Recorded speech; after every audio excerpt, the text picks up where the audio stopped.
Hey there. So today I was going to review for you my Westman Atelier setting powder. And this is the one in Bubble, which is the pink powder. And I wanted to review this because I've had this for a year now. I bought this during the Sephora sale last year. And so I think the Sephora sale is going on right now. So that means I've had this for a year. And as you can see, I've hit pan, so I've had a lot of experience with this powder and I have thoughts on it. So I'll be reviewing this and then also comparing this to a few other powders that I have that are either pink powders or pressed powders or both. And hopefully I can help you understand what this product is, maybe what it isn't, and help you understand if this would be a good purchase for you, especially considering this is very pricey at $75. So let's get right in. So this is a pink setting powder from Westman Atelier. It is very lightweight. I find that when you put it on your skin, it doesn't really have any feel to it, if that makes sense. It doesn't tend to dehydrate my skin. I don't really notice it drying out my skin either, by which I mean it's not really like absorbing oils per se. I do find it to be a little bit mattifying, but only in like a very perfecting way. I personally wouldn't expect this to dry out someone's skin who has dry skin. I have very oily skin, so I'm probably not going to be, I'm not going to have the best judgment on that. But to me, this feels very lightweight. It feels very lightweight, and it doesn't feel to me like something that would bother someone's skin, you know? Now this is a very good overall color match for my skin, so swatches of this are going to be a little bit difficult. My skin has a lot of pink in it, so this is a pretty thick swatch. Hopefully this helps you see what this might look like on your skin. I always feel like one of the hardest things to judge in a powder is just the overall texture and feel of it. I think sometimes if you can see it in a video, it helps a little bit. But you see how that it just blends in. I don't know if you can tell the difference where I put that powder versus not. It's a very slight difference in shine and texture. Like maybe you can see it, I don't know about your monitor. In my monitor, I can see like right here. You see how you don't really see like the crinkles in my skin. It kind of just looks like it's been smoothed out, whereas over here and up here, you can kind of see the more like texture in my skin. And here is where the powder is. So it's perfecting. This does claim to be a blurring powder. I don't really notice a blurring so much on my face. I just find it to be a very nice perfecting powder in that it kind of minimizes texture on the skin, or at the very least it doesn't enhance it, which overall in a powder I like. I think it's pretty nice in that respect. So I like that this goes on really nicely to the skin. It doesn't really change what's beneath it. It doesn't really make the finish look that much different. It very slightly mattifies, but not in a drying way. I think that's always my issue with mattifying powders, especially since I'm always recommended them because I have oily skin. I find them to be very drying and tightening on the skin, and this does not have that at all. Now, in that respect, I think that because it doesn't have that drying, tightening effect, I think it's probably not going to be the most heavy duty setting powder. And I say that because I somewhat recently got the Huda Beauty powder. This is in Cherry Blossom Cake. And this sets makeup on my skin like nothing else. And it is absolutely fantastic at that. But because of that, I have to be a lot more careful with this powder because if I put a little bit too much on or if I put it in the wrong places, it doesn't enhance texture per se, but it enhances the texture of my skin moving, which is, I don't know how to say that any more clearly. It's a very odd thing, but overall, I have to be a lot more careful with this powder than I do with the Westman Atelier. But at the same time, the Huda powder does set down makeup a lot better than the Westman Atelier. Not that the Westman Atelier doesn't do a good job. I think it does a pretty good job on my skin, but having oily skin, I do have the problem of makeup sort of moving around on my face if I'm not careful with it. So it's kind of the trade-off of having something that's really comfortable on my skin, I find, is that it doesn't set things on my skin as well as something that feels a little bit less comfortable. But that's a trade-off I'm very much willing to have. I very much want my powders to be incredibly comfortable, and that's what this is. Now, talking about texture, something that I've noticed in the last maybe few weeks is it's become a little bit more powdery than it was at the beginning. And at first I thought it was just the changing of the seasons because unfortunately changes in humidity and temperature and all of that can affect how makeup sits on your skin. But the thing is I got this time last year. And I remember getting this out of the box and thinking, wow, this looks really nice on my skin. There's no way to make this look cakey or powdery. And I remember even just piling it on my skin because I was curious, like, you know, if I really went ham with this, would I be able to get it to be powdery on my skin? And I couldn't. And now I find using this with the same products as I did before, which is the Bobbi Brown Under Eye Corrector and or Bare Minerals Powder Foundation and Powder Concealer, I find that this gets a little bit powdery. Not super powdery, it's still very easy to use, but I do notice that I have to be a little bit more careful with it, that there's a little bit more texture with it, that it's a little bit less perfecting, and that I mean, my main problem with lighter powders like this is they can show up white on my skin, because even though I do have a light to medium skin tone, it's very saturated with color.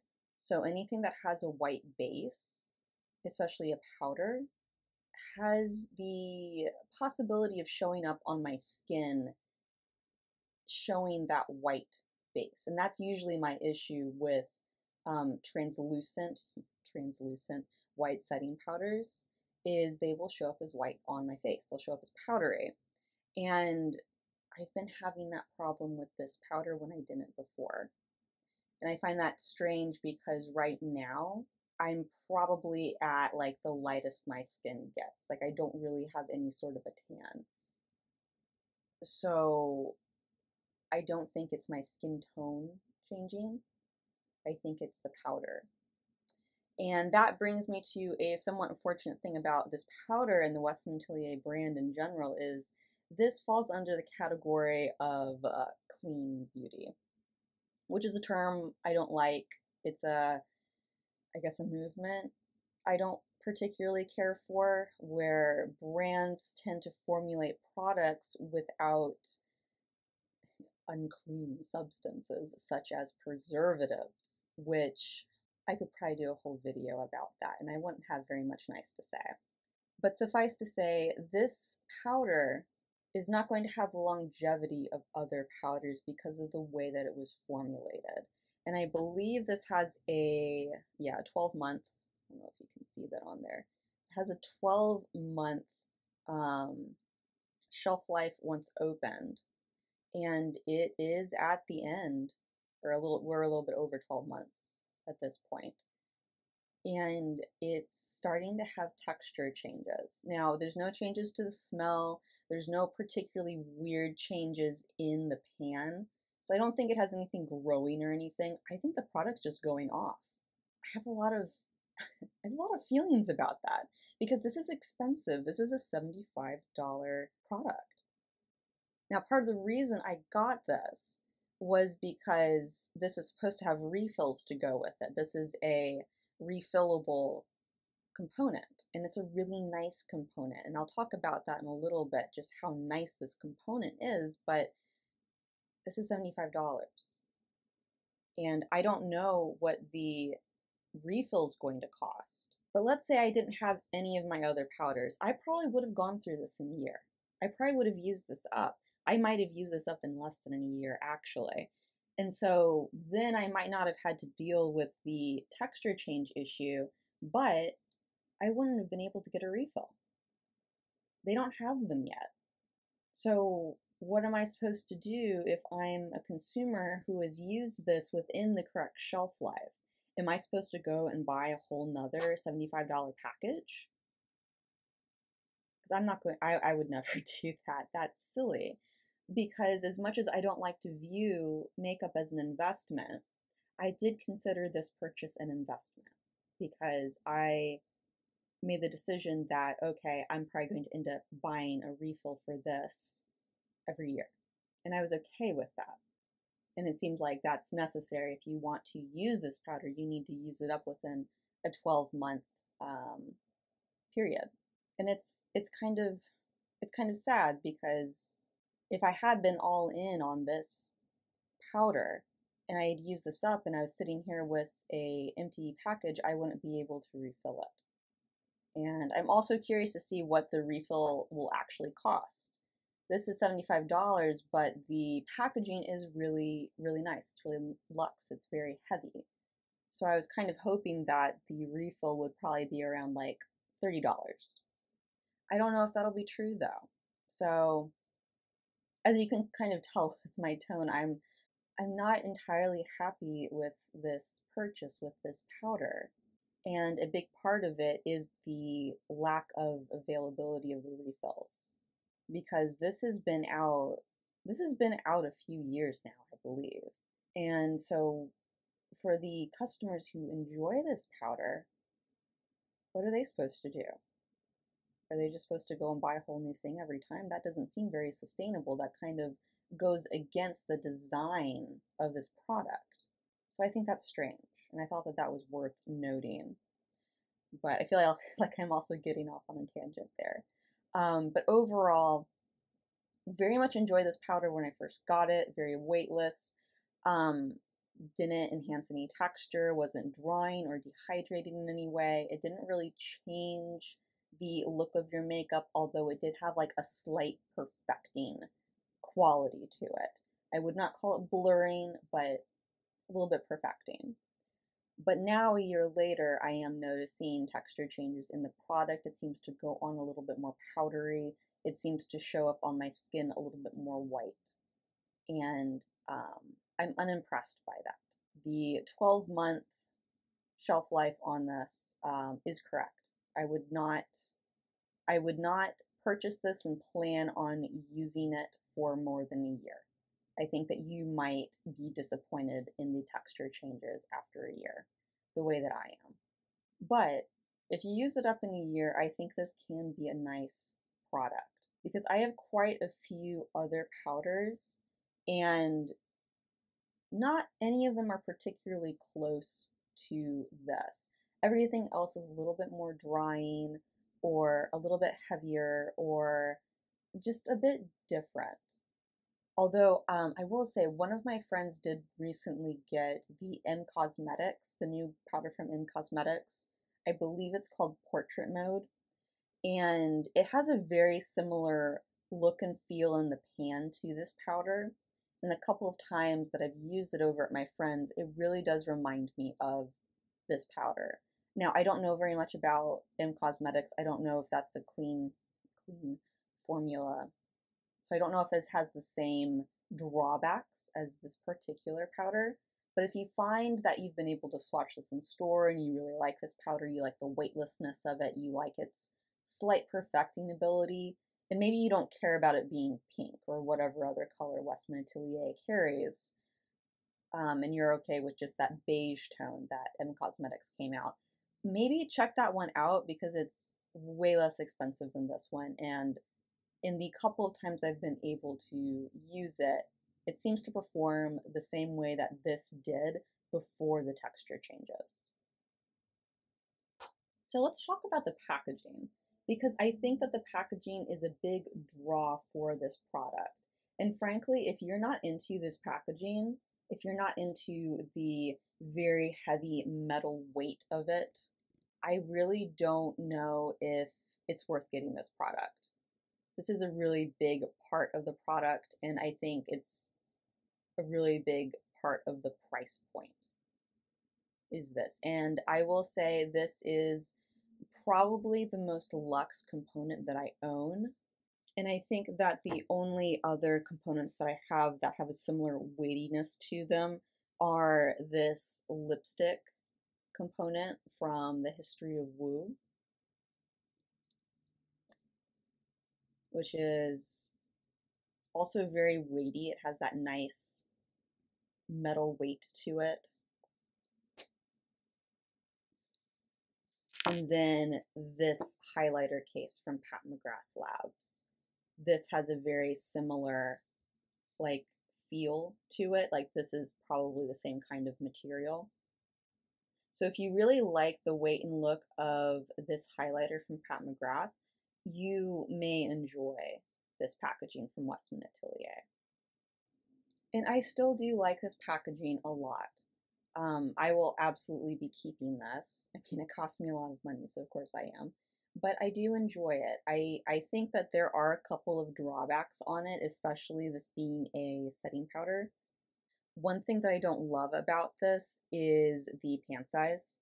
The pan size is a little bit on the small side for me, especially since the powder is always like inside the compact, if that makes sense. Like, let me put this side by side with the Pat McGrath powder.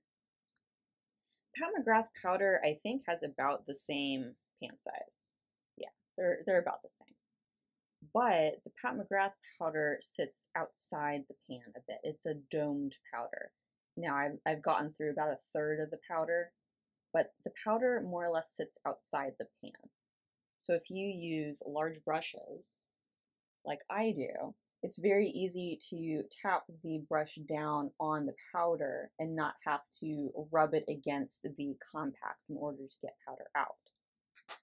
Whereas with the Westman Atelier, you have to put this inside the pan in order to get powder out, and you kind of have to rub this around a little bit. And the powder comes out pretty easily, but I don't like having to rub my brushes up against the component wall. I'm sure this isn't really hurting them, but I'm always afraid that it is, that it's hurting the bristle that's kind of up against the wall. So I don't love that. I also just, it's just more enjoyable to me to have a bigger pan. It just feels nicer. Like for example, one of the things I love about this Florasis powder is the gigantic pan size. This is just so nice to use with a brush because you just have so much real estate to work with, and I appreciate that. So personally, I wish that this pan size was a little bit bigger. Not necessarily that there was more product in it, but just that the product would be easier to get to. The other thing is, this is not the easiest component to open, especially if you don't have like nails. Like I recently had to take off my thumbnails because they got broken. And this is not the easiest component to open without them. I'm used to like shoving in a nail and then opening it. And that's actually really easy to do. But if you don't have nails, this could be a little bit difficult to open. It has this like, I don't even know if you can see it. There's like this tiny lip right here. Yeah, I don't think you're gonna be able to see that. There's like this tiny little lip right here that I think you're supposed to be able to like open this with, but it's so small that you need a nail to use the leverage given to you there. You can't just use your thumb. You're not going to have enough. Yeah, there's just not enough to like hold on to. It makes it really hard to open without nails. And also, if you have any sort of like grip issues, I imagine that this could be difficult to open as well. So I appreciate that they made the magnet of this so strong. I think that's something that I don't always love about the Florasis powder is this is, it's not a weak magnet per se, but if I were to throw this in a bag, I would not be surprised if this just like opened and got over everything, you know. This, if you threw it in a bag, I mean, I'd be worried about this getting scratched up, but I would not be worried about this opening. It just, it's too hard to open. You would need to have something in the bag like pressed up against it and like opening it in this specific way. Otherwise, it's not going to open. So this is this packaging has some drawbacks for me, and for something that is this pricey, because this is almost twice as much as my other powders. I mean, I have some powders here that are like $50. This is $75, so maybe not twice as much. But if I'm comparing this to the Pat McGrath powder, which I think is the most like this powder, but they're different. But I think that the Pat McGrath Labs is the most comparable to this out of my powders. And this retails for, I think, $34, $35 now. So this is less than half the price of the $75 Westman Atelier.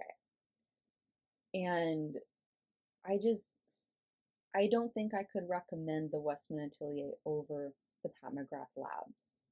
I think for some people, the Pat McGrath Labs is a little bit drying. It's a little bit texture enhancing because of the way it goes down on your face, and the way that it has like a little bit of illumination going on. And I think the blurring aspect of this just doesn't work on everyone's skin. But the Westman Atelier is just so expensive. And I think that's the thing that I always come back to with this powder. I think that if these two were at similar price points, I would probably recommend the Westman Atelier to people who have drier skin or just overall more sensitive skin to powders. So if you're dry or dehydrated like me, and the Pat McGrath Labs, I would recommend more to people who are looking for just lots of blurring power and maybe can take a little bit more drying of a powder than Westman Atelier. Now, I don't find either one of these to be drying or dehydrating in any way. I'm very sensitive to those things, but I know different people are going to have different reactions to these powders. But because of the price difference, I can't recommend this. I think the only people who would be happy getting this are people who really like the packaging and they really like the refill aspect to this. But I can't even recommend this to those people because you can't get refills. So I don't think this is a bad product. I think it's a good product, but I think that it has priced itself out of a following because who's going to get this? No one's going to keep on purchasing this whole package for $75, or at the very least, not very many people are going to do that. So I don't know who I can recommend this to. I do think it's a good product. I do think that it's a good powder. But even if you really like this powder, unless you really love the packaging and you don't care that there aren't refills, I would probably point you towards the M Cosmetics Portrait Mode. I think that powder is very, very similar to the formulation of this powder, and it's cheaper. So I promised that I would compare this side by side with some other products, so I will go through that really quickly. I do think that I need to have a separate video, probably comparing different pink powders together, but I at the very least want to show you this side by side with some other things.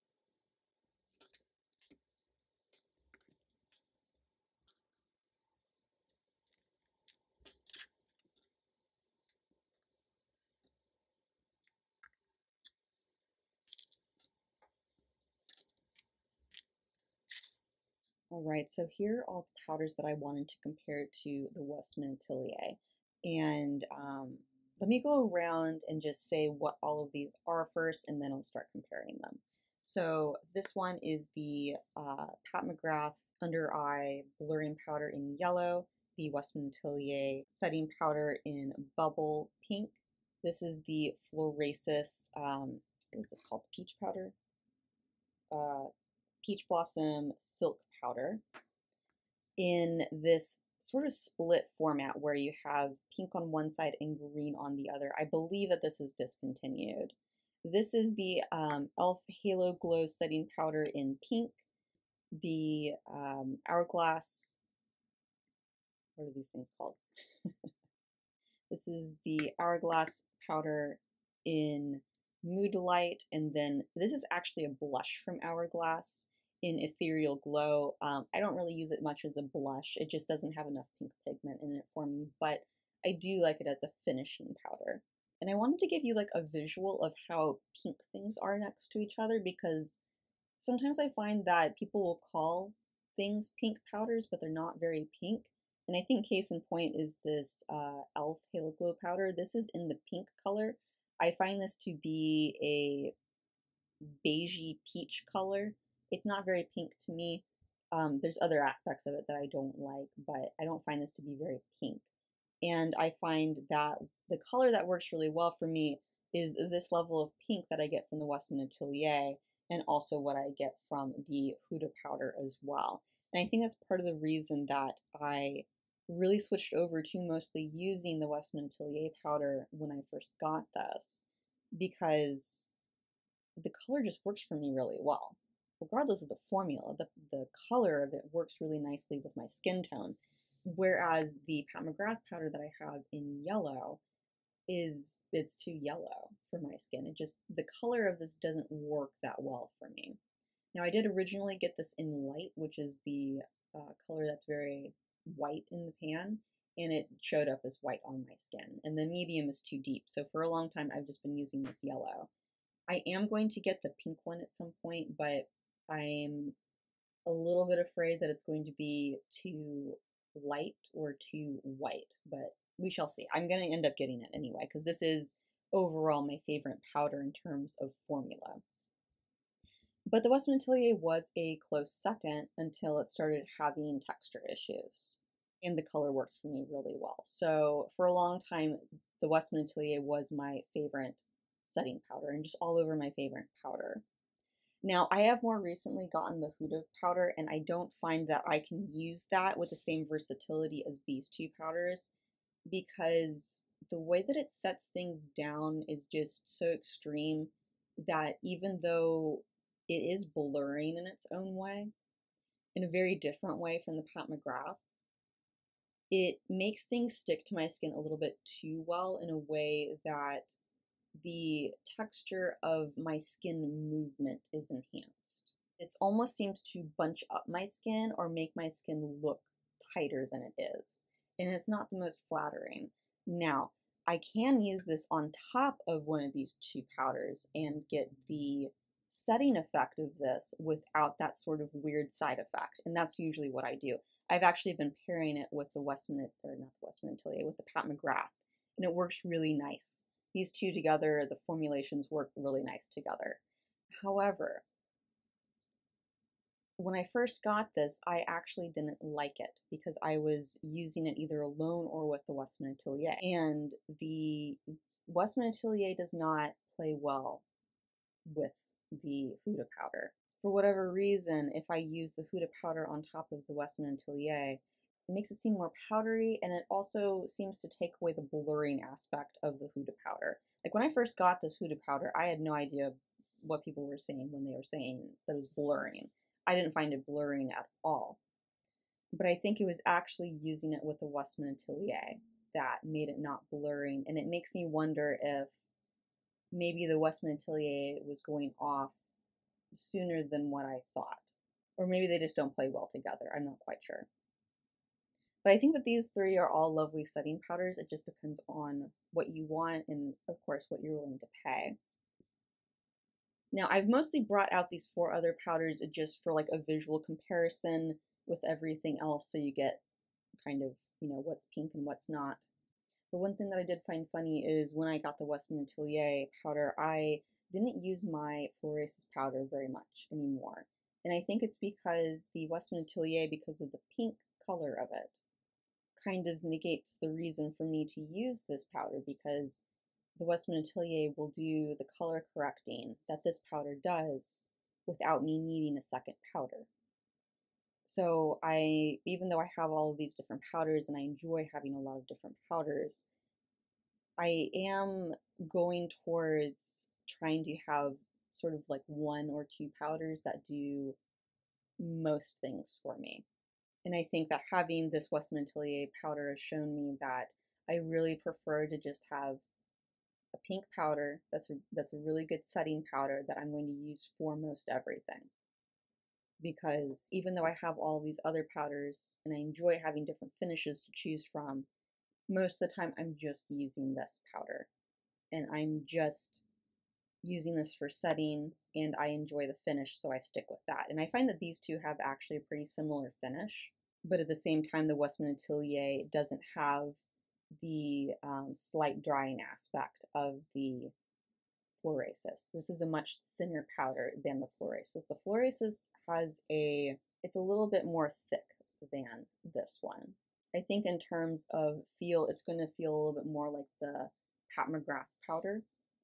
Not that either one of these are drying. I think the only one in here that I would actually call drying is the Huda powder. And then the Hourglass powders I mostly brought out for just color comparison, but I still do like both of these for finishing. I don't think any of the setting powders that I have competes with these at all in terms of finishing. Like I was mentioning before, I think one of the cool things about having the Westman Atelier powder has kind of shown me that 90% of my powder needs can be met with a pressed powder that is pink. And so I will be picking up the Pat McGrath powder in pink because I think that that will probably be like my ultimate powder. And it's also made me see that I don't need all of these powders, definitely, but there's some of these that I probably won't be using very much going forward. And the most surprising one to me is actually the Florasis powder, which I really liked for a long time. And I think it's a really beautiful powder, and I'm still really happy to have it. But as much as I like this, it doesn't set anything. I can't use this as a setting powder. And so I don't really need this if I have a setting powder that provides the color correction that this does. So I probably won't declutter this. I'll probably use this up. But I probably won't try to get a replacement from Florasis. Not that they have the specific one anymore, but they do have some in I think they're calling it a peachy pink. So I was thinking about picking those up, and I probably won't anymore. And I'm actually really proud of myself for not picking those up right when they became available. So this one I have found that I don't use very much anymore, and I don't think that's going to change in the future. The next one is the e.l.f. powder, which it's an interesting powder and I see why people like it, but I don't find much use for it myself. It's not very pink, so it doesn't really provide any color correction. It doesn't provide any blurring for me, and it does give my skin a little bit of it does emphasize some texture in my skin when I put it on. There's just this glow aspect to it that's really pretty, but without any blurring properties. It can make my skin just seem a little bit too just like a little bit too skin-like, if that makes any sense. Like what it ends up doing is like, let's see if I can get this really close up. Like you see how you can see what I call like the scales of my skin? Like just the texture of the skin and how it moves. It emphasizes that, and I don't like that. So I probably won't be keeping this. I have a friend who really likes this. She uses it as a finishing powder. So I will be giving this to her. I might do a separate review on this just to do a review on it, but I don't personally love this. And then for everything remaining, unfortunately, I've been really disappointed with the Westman Atelier lately. It really does only last for 12 months before it seems to have some texture changes, and I'm really not loving those texture changes. So I'm going to try to use this up, and I'll let you know if there's any additional changes in texture, if anything else happens, but regardless of whether or not they come out with refills, I don't think I'm going to be getting a refill of this. Now, part of the reason for that is because Pat McGrath has recently come out with a pink version of this powder, which I'm very excited about. But I'm trying to not have super high expectations because I have seen a few reviews where it looks very white in the pan. So we'll see. I really hope that the pink level is going to be similar to the Westman Atelier and the Huda powder, but I'm not holding my breath. But if it is something that I end up liking, it's absolutely going to replace these two powders. Now, I will probably be keeping the Huda powder around. I do enjoy having this to really set down makeup, especially more emollient makeup. And ever since using it with the Pat McGrath powder instead of the Westman Atelier powder, I do find that I notice it having a really nice, very light blurring effect. And this has a different blurring effect from the Pat McGrath one. The Pat McGrath one seems to have blurring by giving you some coverage. That's where a lot of the blurring aspect seems to come from. And I think that's why the color matters so much for the Pat McGrath one. The Huda one, on the other hand, it doesn't seem to give a lot of coverage, but it still blurs anyway, and I haven't quite figured out how it does that, but it's a very interesting powder, and it's very different from either one of these. So I'll definitely be keeping this. This is kind of its own thing. And then these two powders, I just enjoy them for finishing. It's really hard to beat Hourglass powders in terms of finish. So these will always be sticking around.